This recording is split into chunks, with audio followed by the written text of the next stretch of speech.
For the past week, I've been trying to learn about this thing called derivative parsing that I'm actually not going to be talking about at all. But it needs this particular thing. Derivative parsing is a particular approach to parsing. And in order to parse everything efficiently, in all cases, it needs this particular data structure, I think. I haven't actually tested this, but the data structure that it needs, I think, is some kind of lazy, possibly infinite, like potentially infinite, streamable set, right? So what do I mean by that? I mean a data structure that represents a set of things. This set might be infinite. It might be like all the natural numbers, all the powers of 2, all the strings, all binary strings, whatever. Or it could be finite, a set containing 1, 2, 3. Obviously, if you want to represent infinitely many things, it needs to be lazy, because you can't compute every single natural number and store each one in memory. You don't have enough space. And by streamable, I mean I need to be able to ask it for, hey, enumerate for me all the things in the set. I don't care about the order that it comes in, because the set doesn't naturally have an order. But it has to hit all elements of the set eventually. If I have the set that represents all natural numbers, and I ask it, list for me all your elements, and it only lists me the even numbers, that's not good enough. I want to be able to see all of them eventually.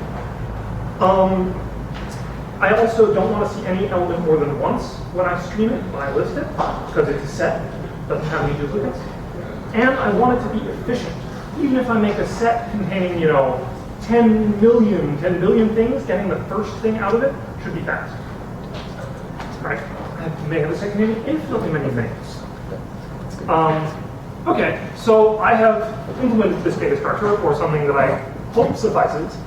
So let's play around with it. So there's a function from list that takes a list of things and gives me a set of things. So there's the set containing 1. There's the set containing numbers 1 through 10. If I give it more than 10 things, then when it prints it, it doesn't actually show me all the things, because if it's infinite and it tried to print it, it would get very sad. So I decided to make it only show me 10 things. But if I turn it into a list, it'll give me the actual list. If I turned it into a list and it had infinitely many things, then printing that would not finish. Okay, so this is supposed to be able to represent infinite things. So let's say try representing all the multiples of 3. Okay, there you go. 3, 6, 9, 12, 15, 18. Okay, what about all the powers of 2?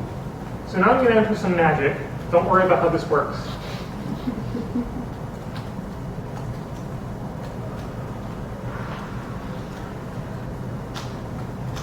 And it lists me all the powers of 2. Okay, let's say I do this.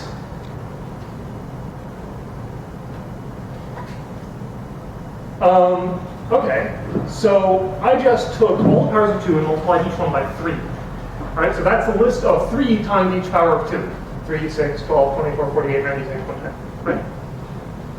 Let p of 2 times n be multiply every power of 2 by n. So that becomes that. Okay, let's say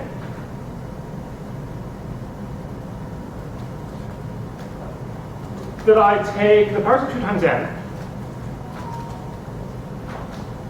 where n is every multiple of 3, right? So I'm saying for every n that is in the list of all multiples of 3, generate me the set of all powers of 2 multiplied by that number n. And this is going to be an infinite list, so I'm going to take the first 10 of it, and I get this list of really long sets. Let's make that a little easier to read. All right, there are the first 10 such sets. So the first one is 3 times every power of 2, next one is 6, next one is 9. So I've generated an infinite list of sets, each one of which has infinitely many things in it. Okay. Let's take the union of all those sets. I'm now taking a union of infinitely many sets, each one of which has infinitely many things in it. Can I do that? Sorry, unions it should be. Can I do that? Yes, I can. And of course, it won't show me everything. But this is a set containing any number that is describable as a power of 2 times a multiple of 3. And so, I don't know, let's say like 2 to the 4, 2 to the 3, keep going, 2 to the 3 times 3 times 12. Or let's go with 7, right? That number should be somewhere in this set. So, is this a member of, let's give a name to this set that I've just made. Is that number in S? Yes. If I turn S into a list,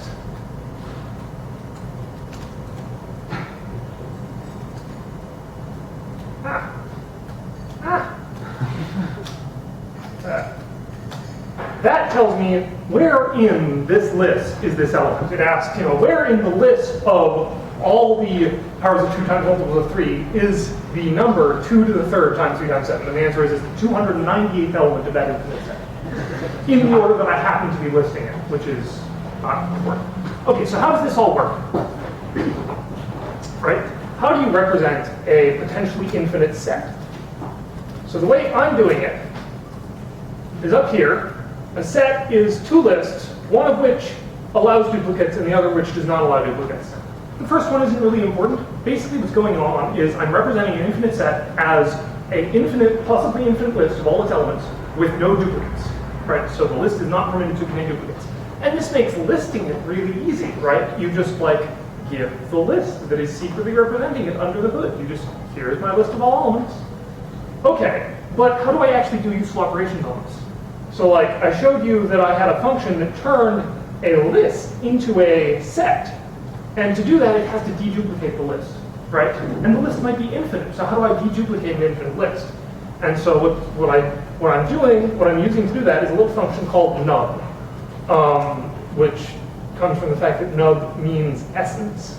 So it gets the essence of the thing. And what it does is this code. Essentially, it deduplicates an infinite list by, you can think of it sort of as a process. I take an infinite list in, and I'm supposed to give an infinite list out, but the one I give out has no duplicates.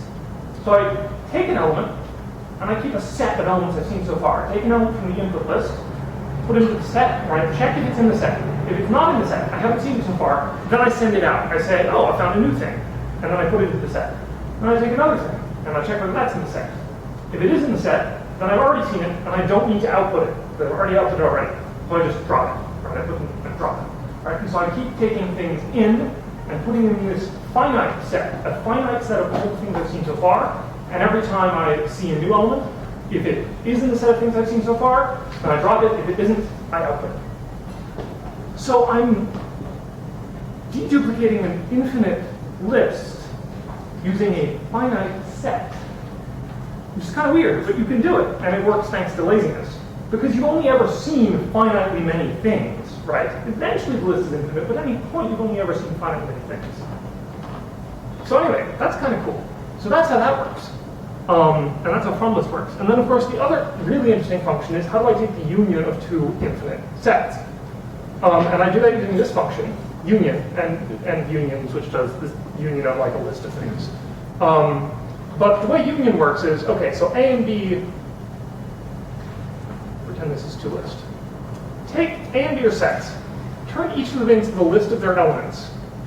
Now, if I have 2 lists and I want to get a list that contains all the elements of both, normally I would just concatenate them, right?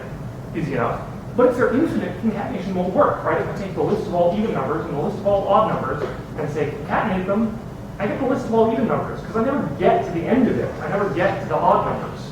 So instead what you have to do if you want to merge 2 infinite lists is you have to interleave them, right? First an element from one, then an element from the other, then an element from one, then an element from the other, then an element, and so forth. Right? And so I have a function called interleave that does exactly that, right? It interleaves elements from the first list with elements from the second list. Grabs an element from the first list, right? Then starts interleaving the second list with the remainder of the first. And then at the end of it all, right, I've interleaved these 2 lists, but those lists might have had elements together, so I have to redo this eliminating duplicates process, which from list does for me. So that's union, right? It turns this infinite sets into lists, possibly infinite lists, interleaves them, and then removes duplicates. And that's how you implement potentially infinite lazy streamable sets.